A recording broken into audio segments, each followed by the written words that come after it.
ያው እንግዲህ ሰብስክራይብ በማድረግ ቤተሰቡን ሰብስክራይብ በማድረግ ደግሞ ደግፉ። አንዳንድ ትምህርታዊና የሲኦሲ መረጃዎችንም የሌቭል 4 ያልተፈተናችሁ ከሌቭል 1 እስከ 5 ያሉትን ጥያቄና መልሶችንም እዚሁ ቪዲዮ ላይ ፖስት አደርጋለሁ። ስለዚህ ቪዲዮ ሲጫን መጫኑን የሚነግራችሁ ኖቲፊኬሽን ለማግኘት የደውል ምልክቷን ኦን ላይ በማድረግ ክሊክ ብላችሁ ማግኘት ትችላላችሁ። ተከታታይ ትምህርታዊ የሆኑት ቪዲዮዎችን ሳይንስ ኤጁኬሽን የሆኑትን ጭናለሁ። እሱን በመከተል ማወቅና መጠቀም ትችላላችሁ። አመሰግናለሁ። Assalamu alaikum and hello to everyone. In this lecture video we are going to explore the transition from pneumatics to electro-pneumatics. So why do we use electro-pneumatics in the first place? Well, there are plenty of reasons, among which we are going to highlight a number of them. First of all, the switching time of our valve in electro-pneumatics is quite faster. And secondly, the signal speed. Since we are using electric current, so the speed of the signal is the speed of light. And thirdly, and this one is going to be highlighted more specifically, the distance from the signal input. So let us look at the pneumatic circuit where we have signal input and also our final control element. So the signal has to travel all the way from the signal input through the pipes and tubes all the way to our final control element, and this distance, as the input button gets farther and farther, the distance becomes longer and longer, and this will incur a lot of losses in terms of pressure drop. Whereas in an electro-pneumatic system we don't have pressure flowing through pipes, however we only have electric current flowing through wires. So we have overcome this shortcoming, and this is an advantage. What are the components that could appear in an electro-pneumatic system? Well, there are plenty of them, and I leave it to the viewer to go through these components. However, I just want to highlight that the ones in green are the pneumatic components, which we are still using. Although we are in electro-pneumatic system, we still have pneumatic components. And on the right side in blue color is the electric or electric components. However, there are components that must not appear in our electro-pneumatic circuit, and they are in red color, such as the shuttle valve, which is the OR gate, and also the dual pressure valve. Why do we still use pneumatic actuation? This is a question which is always posed by our our viewers. Why do we still use pneumatic actuators? Why not replace them by electric motors? Well, the reason is pneumatic actuation costs less and also brings higher force, higher speed, and it is overload proof. And what is overload proof? Overload proof simply means when you overload the motor, pneumatic motor, it will not spoil it. Pneumatic versus electro-pneumatic. In terms of components, we have here our pneumatic power section, as well as in the electro-pneumatics we have our pneumatic power section. So we are not replacing our power section, we are only going to replace the part which lies in the signal control section, which is basically these components are going to be replaced. So we are going to replace the pilot by a solenoid, and we are going to retain our power section. The difference in signal medium: in pneumatics we have compressors which provides signal to both power section and also signal control section, whereas in electropneumatics we have compressors plus the DC power supply. Electropneumatics face two risk factors with regard to power supply failure. Why? Just now we have presented that we have two power supplies in the case of electropneumatics, that is pneumatic pressure represented by the compressor and also the electric DC supply.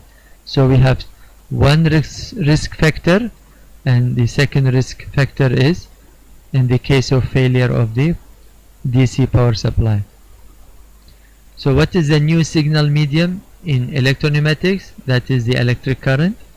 And what component provides that signal? It is the DC power supply. In electropneumatics, where does the pneumatic circuit receive signal from? So in an electropneumatic circuit, we have our pneumatic part, and where does that part receive signal from? It receives signal from the electric circuit. But which part of it? It comes from the solenoid. From the solenoid, a signal will be sent to our final control element to be switched on and off. This is a review of the concept, the difference in concept. In pneumatic, we are looking at transfer of energy, whereas in electropneumatics we are looking at the position of component with regard to normally open and normally closed contact. What does that mean? In pneumatics we are looking at the transfer of energy. So when we say it is normally open valve, so open here refers to the energy. Open refers to energy. So the energy is open means energy is flowing. Whereas in the electric case, when we say we have a normally open switch, open here refers to the position of the component. Position of the component. So the position of the component is it is an open component. So when the component is in open position, energy is not flowing. So this is basically from the perspective of the concept behind pneumatics and electropneumatics. So you need to bear in mind that normally open here in pneumatics doesn't mean normally open in electrical circuit. What are the benefits of manual override? When we talk about DCV in electropneumatics, they are solenoid driven, and most of the designs come with a manual override. So what is a manual override? It is a safety feature that allows actuation of the DCV even during failure. Failure of what? Of either power supply, meaning there is no power supply, or the solenoid itself fails. When the solenoid fails, we still can actuate manually using this manual override. What are the benefits of a pilot solenoid DCV? So what is a pilot? A pilot is an assistance. This is an assistance accessory which uses pneumatic pressure as shown by this triangular shape, pneumatic pressure. It assists what? It assists our solenoid. And what is the benefit? By the aid of this pilot, we can reduce the size of our solenoid. Secondly, we can have a less power consumption. Since our solenoid is small, so the power consumption becomes lesser. And it can increase the force actuation. So by having this assistance, we can increase the actuation force. And lastly, when we have higher actuation forces, we can have bigger valves that allow for larger or bigger flow capacity. So we can have bigger valves that allow more pressure to flow at the same time. And this pilot could also be called pilot operated, piloted, or other names such as servo, servo assisted. And they could be either internal or external. Internal refers to the fact that the pressure here is taken from the inside of the valve, whereas external means the pressure here, it is taken from an external circuit. How to implement and or not logics. In electropneumatics we are still using these logics, however the way to implement it is different. So for AND we need to combine two switches in series, for OR two switches in parallel, and also a NOT logic, which is represented by a normally closed switch. What are the types of contacts? We have three types of contacts: normally closed, normally open, and a changeover, which combines both of the previous ones. So we have 2-in-1, normally closed plus normally open. And these contacts must have numbers, and these numbers are fixed. So they always come in this configuration: 1, 2 for normally closed, 3, 4 for normally open, and 1, 2, 4 for the changeover contact. This is an example of a couple of input switches, such as push button shown in normally open, normally closed, and changeover configuration. So a push button has a dash line, which refers to what? A mechanical link between the push button and the contact. So this dash line actually shows a mechanical link. And then a set button, and the difference between set and push button is push button does not retain the position. So once you push it, it will return after release. However, set button, it maintains the position. Once you push the button, it maintains that position until the second time the button is pushed. And lastly, we have a relay contact. A relay contact is not manually actuated, whereas set button, push button are manually operated. So relay contact is operated by the relay coil. Again, we have the same three types: normally open, normally closed, changeover, and these are the outputs: solenoid, buzzer, and lamp. We often see poles with regard to contacts. A pole refers to the first figure in the numbering system. So here it is 1, which refers to pole 1, 2 refers to pole 2, and 3 refers to pole 3. And what is the second number? That is the contact number. So 3, 4 means normally open, 3, 4 again means normally open, and again 3, 4 means normally open.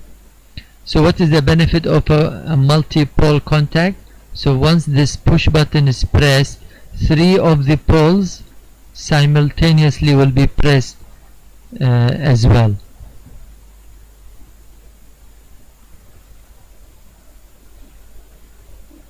We have to be familiarized with the new symbols in electropneumatics. So S refers to any manual or mechanical switch, whether it is normally open or normally closed. Set button or roller lever valve. all of them are referred to S. And B refers to any proximity switch such as optical switch, inductive switch, capacitive switch, reed switch, and pressure switch. All of them are referred to B. And K refers to relay coil and also the relay contact. And Y refers to the solenoid, whereas H refers to a buzzer or a lamp. We often see initially actuated contact. So what is initially actuated contact? A contact that comes initially in actuated configuration. This is a symbol of it.